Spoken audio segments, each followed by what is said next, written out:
News 28 मराठीमध्ये आपले स्वागत आहे। आजच्या मोठ्या बातम्यांबद्दल बोलूया। विटा नगरपालिकेच्या निवडणुकीमध्ये दिवसेंदिवस रंगत वाढत चालली आहे। सांगली जिल्हा तालुका खानापूर विटा शहरातील विटा नगर परिषदेच्या निवडणुकीचे रणशिंग फुकले असून तिरंगी लढत होत आहे। यामध्ये राष्ट्रवादी अजित पवार गट यांचे 9 उमेदवार या रणांगणात असून शिवसेना शिंदे गट आणि भाजप यांनी 27 उमेदवार या रणांगणात उतरवले असून 26 नगरसेवक आणि 1 नगराध्यक्ष पदाच्या उमेदवारीसाठी ही लढत होणार असून या लढतीसाठी माजी आमदार ॲडव्होकेट सदाशिवराव भाऊ पाटील यांनी कमर कसली असून प्रत्येक नगरमध्ये जाऊन कोपरा सभेचे आयोजन होत आहे।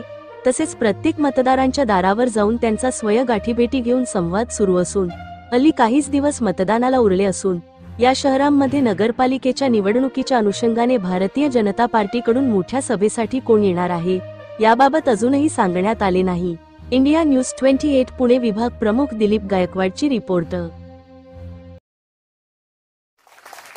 जास्त बोलणार नाही, माझी मुलाखत मी जाणार आहे, पण जाता जाता एवढंच सांगेन, असे लढावे विजयासाठी आव्हानांचे लावणी अत्तर, असे लढावे विजयासाठी आव्हानांचे लावणी अत्तर। नजरेमध्ये नजर कोणी 2 डिसेंबरला गद्दारांना द्यावे उत्तर, गद्दारांना द्यावे उत्तर। जय हिंद, जय महाराष्ट्र।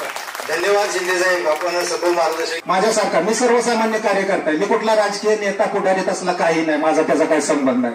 मी फक्त आदरणीय सदाशिवराव भाऊंच्या संस्थेमध्ये एक सलग 13 वर्ष सातत्याने काम केलेले एक छोटासा कार्यकर्ता आहे। मी हे नगरपालिकेच्या निवडणुका आल्यापासून गेल्या 8-15 दिवसापासून माझ्याबद्दलच्या पसरवलेल्या अफवा किंवा प्रतिक्रिया या लोकांमध्ये पसरवलेल्या माझ्या कानापर्यंत आल्या।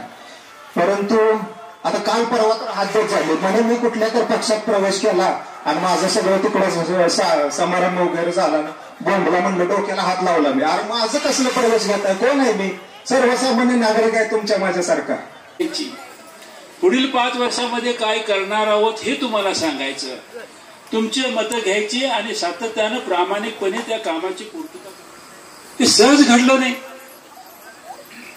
आम्ही प्रचंड प्रमाणामध्ये एकोपा दाखवला। अनेक संस्था, अनेक संघटना, अनेक ट्रस्ट, अनेक क्लब, अनेक शाळा, अनेक विविध संस्था एकत्रित आल्या, बालका मुलांनी सर्वांनी आपण प्रयत्न केले, आज एवढं मोठं यश प्राप्त। आपल्या कारकिर्दीचा हा कळस होता। अनेक लोकांनी अनेक सांगितलं गावाच्या बाबतीमध्ये, मी अनेक वेळा सांगतो, माझ्या गावामध्ये काही नाही। एक चांगली दृष्टिकोन ठेवून जर आपण दूरदर्शीप्रमाणे काम करायचं ठरवलं तर अनेक गोष्टी आपण या ठिकाणी करू शकतो। तुम्हाला 2004 ते 14 मला आमदार म्हणून काम करण्याची संधी प्राप्त झाली। जे मी केलं ते माझ्या शहरासाठी केलं। तुम्हाला सगळ्यांना अभिमान वाटेल असं काम आपण पाहिलं असेल। प्रशासकीय इमारत आपण सुंदरपैकी बांधली, पलीकडच्या बाजूने पोलीस स्टेशन बांधलं। साहेब तुम्हाला माहित नाही, पोलीस स्टेशनचं वैशिष्ट्य तुम्हाला कधी पाहिलं नसेल, तुम्ही विचार बी केला नसेल, जाताना दिसते पोलीस दिसते, ती अमुक अमुक दिसते। महाराष्ट्रामध्ये अशा प्रकारचं पोलीस स्टेशन, एका कॅम्पसमध्ये, एका कंपाऊंड मध्ये पोलीस स्टेशन, DYSP ऑफिस, अधिकाऱ्यांचं क्वार्टर आणि कर्मचाऱ्यांचं सुद्धा क्वार्टर एका कॅम्पसमध्ये समोर दिसणारं एकमेव आपलं पोलीस स्टेशन महाराष्ट्रात।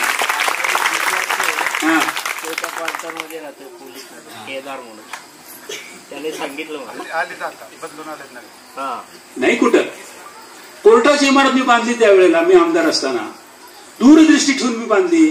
ही कोर्टाची इमारत अशी असली पाहिजे, उद्या जिल्ह्याचं कोर्ट सुद्धा इथं आलं पाहिजे, सर्व सुखसोयीने युक्त असलं पाहिजे। 6 कोर्ट हॉल मी त्यावेळेला बांधले।